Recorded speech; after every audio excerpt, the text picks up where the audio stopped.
Mustaqil O'zbekistonimizda 35 yillik bayrami oldida katta tantana mana mahallada bo'lyapti.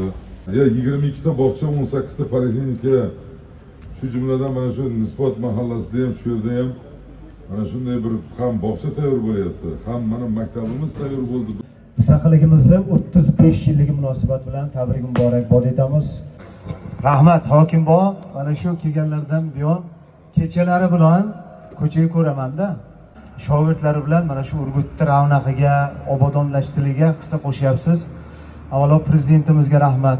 Shu insonni mana shu Urgutga tayinlabdilar. Charchamang. Bardavom bo'lsin, bundanda yuksaklariga erishing. Umringiz ziyoda bo'lsin, oilangizni baxtiga, bizning baxtimizga sog'-salomat bo'ling. Rahmat hammasi uchun.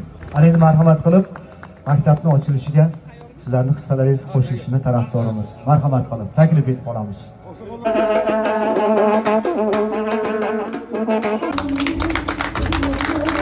Axir iftixor tuyg'usini qilish kerak. Vatanni sevish kerak. Hamma sharoit, yorug' bino, parta ustul, yangi hammasi bu bevosita hurmatli prezidentimizning bizlarga, ya'ni yoshlarga bergan e'tibor.